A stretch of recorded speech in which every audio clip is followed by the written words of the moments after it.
Kansas, the state reports that just 86 out of 1,000 people under the age of 18 are vaccinated. Right now in the state, trials are still happening behind the scenes for those under the age of 12. We met one family whose children enrolled in one of those trials, specifically for kids. 41 Action News reporter Dan Cohen has that story, all new this morning.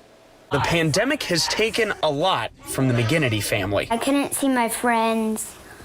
I had to have school online. But this past May, the pandemic offered something new. It may protect children from getting sick if they come into contact. A Moderna vaccine dosing trial for those under the age of 12 in El Dorado, Kansas. Henry and Clark got a fresh perspective from their mom, Sarah. We talked about the process of what a vaccine is. We talked about, like, a vaccine gives you COVID-fighting ninjas. And so we're training those ninjas so that if COVID ever comes in, that they can fight it. Henry and Clark weren't told what to do. I made sure that they understood and it was their decision, that it wasn't me forcing them to do it, that they decided to. They wanted to help. They considered, what the sacrifice would be.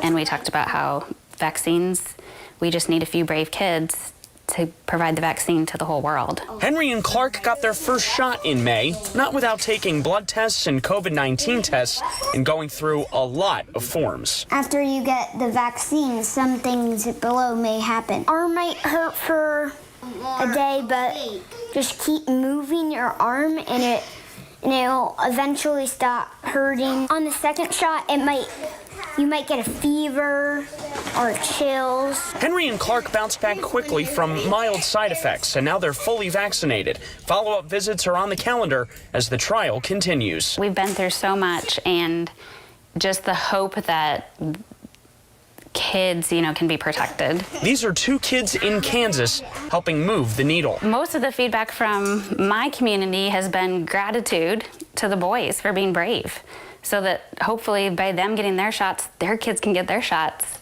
soon. Moving the needle locally and globally. I trust science. I trust the process.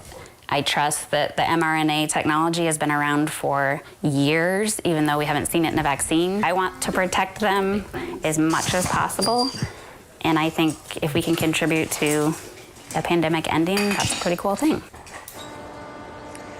Well, you saw all three McGinnity kids in our story. 5-year-old Lucy did not participate in the trial, but she was cheering on her 7- and 9-year-old brothers, who will have in-person visits, e-diary entries, and telemedicine checkups as the trial continues, and they continue to gather that data. As for right now, though, Taylor and Lindsay, places like the Kansas City Health Department are still offering vaccines for those over the age of 12. So, Dan, a lot of talk right now because we know the vaccines, like we said, available for those 12 and up. Do we have any better idea on the timeline for kids younger than 12? Yeah, if you look at the timeline of the previous trials for the Moderna and Pfizer vaccines, Lindsay, we can believe that the emergency use authorization will come online in the fall. They still need a few more months to gather all of that data for all of the participants. But Pfizer said specifically, they said September could be the time when they apply for an emergency use authorization. And with the CDC recommending that schools fully open this coming term, this is going to be a topic that a lot of families will have conversations about, whether or not they get their kids vaccinated after the school year begins again for those under the age of 12. All right, Dan Cohen reporting live this morning for us from the Health Department. Dan, thank you very much.